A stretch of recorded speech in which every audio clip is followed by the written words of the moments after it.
السلام الله عليكم ورحمة الله وبركاته داودي القضبة أدور كنا في نمكم مغلي دونتانا وحاكم إذا كوحدة TPLF وشكتا إنن مرنا دقالك جوجينيني إلا أيضا تي أي كالهايين كجاران sidoo kale dagaal xooggan oo la isku riqmay ayaa laga soo sheegay deegaanka Axmaarada ayaa sidoo kale waxa uu sheegay inuu soo qabtay saraakiil sarsare oo ka tirsan ciidanka Axmaarada oo la shaqayn jiray TPLF sidoo kale korneylkii xalay ku dhawaaqay inuu deegaanka Soomaalida jamhad ka aasaasay oo wax kale oo cadeynaha loo haynin sidoo kale jamhadda Oromiya ayaa waxa ay sheegtay hadalkii xalay xukuumadda Itoobiya ka soo yeedhay inuu yahay wax lagu qoslo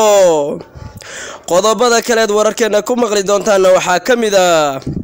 ra'iisul wasaaraha Soomaaliya oo maanta shirki looga hadlayay doorashooyinka Soomaaliya dhameystirkooda ka furay magaalada Muqdisho qodobadaas oo faahfaahsan daawadayaal ku soo dhawaada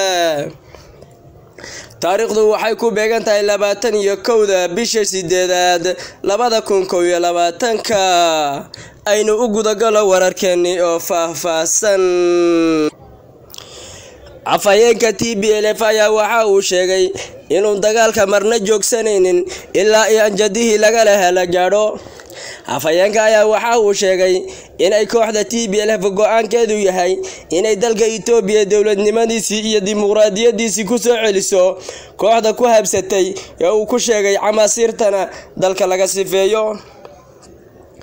kooxda TPLF ayaa dagaalka bilowday bishii November sanadkii horeete ilaa waqtigana dagaalka ku jirta kooxda TPLF oo soo xoogeysanaysa waayihii dambe ilaa waqtigii ay soo gashay gobolka Axmaarada ayaa waxa la sheegayaa maalinka ka dambaysa awoodoodu inay kor u sii kacayso maadaama ay ka soo wareejiyeen dagaalkii gobolka Tigreega sidoo kale kooxda TPLF ayaa bil ku dhawaad waxay ka dagaalamaysaa gudaha Axmaarada kooxda TPLF ayaa maanta waxa ay sheegatay inay guulo muhiim ah ka gaadhay dagaalkii ay maanta huwanta dawladda federaalka kula gashay gobolka Axmaarada dhul ballaaran ay ka xoreysay sidoo kale kooxda TPLF ayaa waxa ay sheegtay ciidamo badan oo ka tirsan dawladda federaalka inay gacanteeda ku jiraan oo ka qabatay huwantii dagaalka kula jirtay baryahan dambe taba sidoo kale kooxda TPLF ayaa waxa ay sheegtay inay ku naaloonayso guulaha maalinka ka dambeeya ay ka gaadhayso gobolka Axmaarada kooxda TPLF oo la garanaynin goorta laga adkaan doono ama gobolka Axmaarada laga saari doono ayaa dawladda federaalka waxa ay sheegtaa inay cagta marisay kooxda TPLF guulo muhiim ah ay dawladda ka gaadhay sidoo kale deegaanka Axmaarada ayaa waxa uu sheegay inuu saraakiil badan oo ka tirsan ciidamada liyu booliska Axmaarada ay hoosta kala shaqayn jireen kooxda TPLF wayna u fududeyn jireen markasta kooxda TPLF sirta ciidanka iyo siyaasadda u goonidaha ee dawladda Axmaarada sidoo kale dawladda Axmaarada ayaa waxa ay sheegtay saraakiishaas intooda badan inay gacanta lagu hayo sharcigana la horkeeni doono intooda kalena la soo qaqabani doono saraakiishan ay sheegeen deegaanka Axmaarada ayaa la sheegayaa inay TPLF xiriir weyn la lahaayeen oo markasta xaalka wadanka iyo ciidamadu halka ay marayaan ay u gudbin jireen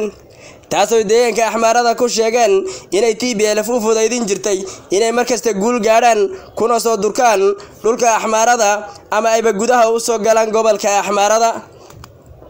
kooxda TPLF ayaa in badan dawladda Itoobiya waxay ku celcelinaysay inay taageero ballaaran ku leedahay gudaha Itoobiya oo saraakiil badan oo la shaqeeyana jiraan oo ciidanka Itoobiya gelisay kala shaki badan oo inay TPLF markasta ay dagaal la galayaan sirtooda la sii gudbiyo ciidankuna sida ugu dhaqsaha badan uu oga baxo meelaha dagaaladu ay ka socdaan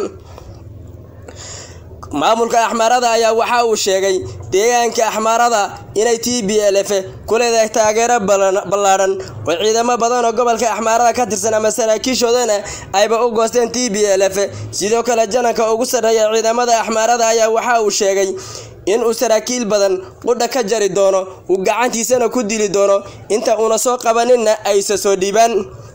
jananka ayaa sidoo kale waxa uu sheegay cid kasta oo laga shaqeeyay inay TPLF la shaqeyso inaan sharciba la horgeynaynin uu gacantiisa qudha kaga jari doono sidoo kaleete korneylkii xalay ku dhawaaqay deegaanka Soomaalida inuu jamhad ka aasaasay ayaan ilaa maanta wax tasiilaad oo kaleete laga haynin. korneylkan oo magaciisa cid lagu magacaabo ayaa waxa uu sheegay inuu jamhad xuquuqda deegaanka Soomaalida u dagaalami doonta oo dastuurka Itoobiya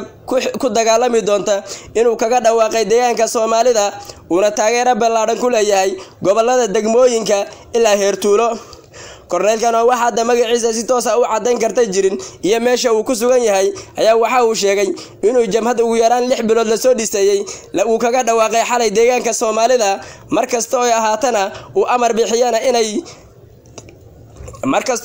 bixiyo inay shaqaalihiisu shaqadooda qabsanayaan dastuurka Itoobiya lagu halgami doono waxa uu ku sheegay cadawga deegaanka ku habsadayna uu talaabo sharci ah ka qaadi doono.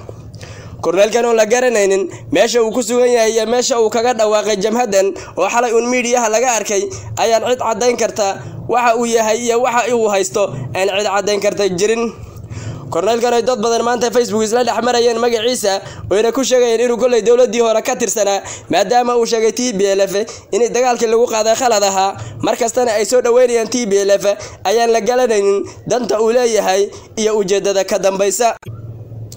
sidoo kale jamhadda xoreynta Oromiya ayaa waxa ay sheegtay hadalkii dawladda Itoobiya xalay ka soo yeeray ee ahaa in wadanka Itoobiya u baahan yahay wada hadal iyo shirweyne qaran inuu yahay wax lagu qoslo. jamhadda ayaa waxa ay sheegtay wax abi gacanta ugu jiraba inuu jirin maxaa uu abi isu keeni karaa wadankaba kama taliya intiisa badan maxaa yeelay dawlad deegaan kasta asaga gaar su maamula asagana dhibaatadiisu ka badan tahay. abi axmed muxuu isku yeedhi afarta wiil ku hareereysan ee wax gacantoodaba ku jirin abi asagaba u baahan in nafsiisa la badbaadiyo. sidoo kale jamhaddu waxa ay sheegtay inuu abi wax uu ka fulin kara jirin deegaanka Oromiyana ayagu ay maamulaan wax kasta oo looga baahan yahayna shacabkooda in ayagu hooyaha la garab taagan yihiin. sidoo kale ra'iisul wasaaraha Soomaaliya ayaa maanta shirki looga hadlay dhamaystirka doorashooyinka Soomaaliya wuxuu ka furay magaalada Muqdisho. shirkan oo ahayn shirki koobaad ama shirki labaad ama shirki saddexaad ayaa waxa uu yahay shirki hadda looga hadlayo bilaabida xildhibaanada aqalka hoose. ra'iisul wasaaraha ayaa waxa uu sheegay in Soomaalida looga baahan yahay dulqaad iyo samir markasta oo caqabad la soo gudboonaatana inay miiska wada hadal ka yimaadaan. ra'iisul wasaaraha ayaa waxa uu sheegay sida ugu dhaqsaha badan inay xildhibaanada doorashadu dhici doonto waqtigii loo qorsheeyay inay doorashada dawladda Soomaaliya ay dhici doonto. daawadayaal waxaan leenahay tan iyo kulanti dambe wanaagsan. assalaamu calaykum wa rahmatullaahi wa barakaatuh.